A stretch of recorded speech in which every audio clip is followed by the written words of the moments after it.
When we think of Argentina, we think of Tango, Lionel Messi, Buenos Aires, Maradona, Mate, and the blue and white flag, but we almost never think of black people, and that's no coincidence. Today, less than 1% of Argentinians identify as Afro-descendants.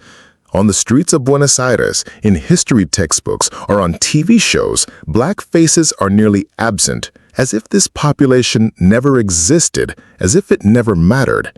And yet, there was a time when black people made up a third of Buenos Aires' population. They fought in the army, worked in the ports, and played a central role in the country's cultural and economic life. So what happened? Why did they disappear? How did a population once so present become invisible? Today, we're talking about an erasure, not a sudden, brutal, spectacular one, but a slow, methodical, silent erasure. We're talking about the black people of Argentina and how an entire country attempted to erase their memory. In the 17th and 18th centuries, Argentina was part of the Spanish colonial empire. And like every colonial empire, it had slaves. Tens of thousands of Africans were forcibly deported from Angola, Benin, or Senegal to be sold on the docks of Buenos Aires. At the time, this city was nothing like the cultural center it would later become. It was a trading post, a crossroads of smuggling, cattle, leather, and human beings. Contrary to common belief, Argentina was not spared from the slave trade. It was simply less documented. But the numbers speak for themselves. At the beginning of the 19th century, 1 in 3 Buenos Aires residents was black or mixed race. Afro-descendant women cooked, washed, and raised the children of white families. The men were often sent to the army or plantations in the Northwest. But black people were not just the labor force. They formed a true community with their own traditions, languages, rituals, and music. They had their own churches, religious brotherhoods, their own festivals, and their presence deeply influenced Argentine culture. In other words, black people are not a footnote in Argentine history. They are an entire chapter. But this chapter, barely written, would be erased. In the 19th century, Argentina entered a new era. It fought for independence, built its army, and shaped the nation's identity. But this construction didn't include everyone. On the contrary, it was built at the expense of some, and the first to pay the price were the black populations. From the earliest battles for independence, black men were massively conscripted. They were promised freedom in exchange for their blood, but what they weren't told was that they would often be sent to the front lines, without weapons, without training. And it didn't stop there. A few decades later, there came the war against Paraguay, known as the War of the Triple Alliance, a brutal, bloody conflict fought between 1865 and 1870. Once again, Afro-Argentine battalions were the most exposed. The mortality rate was horrifying. By the end of the 19th century, observers were already noting that black people had nearly disappeared from Buenos Aires. But that was just the first step. In 1871, a yellow fever epidemic hit the Buenos Aires. It mainly affected the poorest, most crowded neighborhoods, the ones mostly inhabited by black populations, descendants of slaves packed into housing without health care or access to power. Thousands died, and their share of the population plummeted even further. This time, it was not war, but disease that decimated them. But this disappearance wasn't just a coincidence. It was part of an ideology. Argentina wanted to see itself as modern, European, and white. Starting at the end of the 19th century, the country opened its doors wide to millions of immigrants from Italy, Spain, Germany, and Switzerland. These newcomers were welcomed, promoted, settled into cities, while black people were discreetly erased from the landscape. In 1887, the category black officially disappeared from the national census.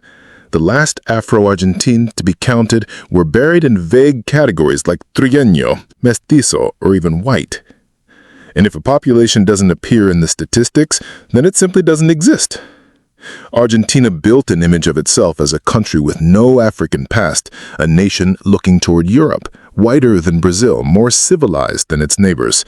And it clung to that image for over a century.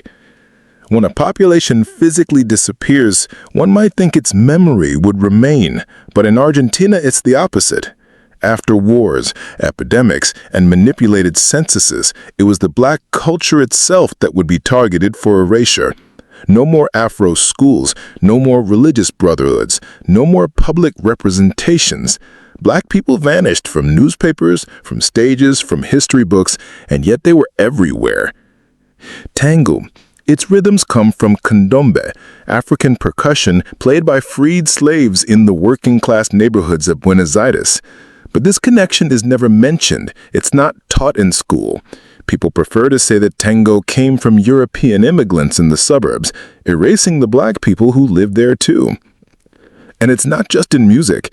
Even place names and street names hold clues. The San Telmo neighborhood, one of the oldest in Buenos Aires, was once a center of Afro life. The word quilombo, now used to mean chaos or mess, originally referred to communities of escaped slaves. But who remembers that? This is not accidental forgetfulness. It's a silenced, buried memory, as if acknowledging this past threatened the image Argentina wanted to project of itself. And yet, some remember. Entire families continued to quietly pass down dances, words, recipes. Descendants of Afro-Argentines still keep photos, archives, and stories in drawers, stories no one ever asked about. For decades, Afro-Argentina history was pushed to the margins, invisible in books, ignored by the media, minimized by politicians. But today, things are beginning to change. In 2010, for the first time in over a century, the Argentine census asked a simple question: do you consider yourself Afro-descendant? Tens of thousands answered yes, some out of pride, some due to family memory, others in an effort to fix a forgotten injustice. It marked the beginning of a late but important recognition. Afro-descendant communities are organizing, gathering, protesting, forming associations. They demand to be taught their history, to celebrate their figures, to repair injustices. Artists, researchers, and activists are speaking up, sharing their roots, their pride, and their wounds. They remind us that Black Argentina is not just a thing of the past, it is alive, here and now. And that's not all.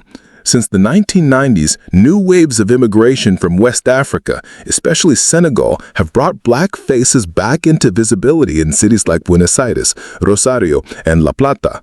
But even then, it's not easy. These communities face racism, rejection, and precarious living conditions. The view that white Argentina holds toward its Afro-descendants is still often tinged with exoticism, suspicion, or ignorance. And yet, little by little, change is happening. Some schools are adding Afro history to their curriculum. Museums are holding exhibitions. Young people proudly identify as Afro-Argentine.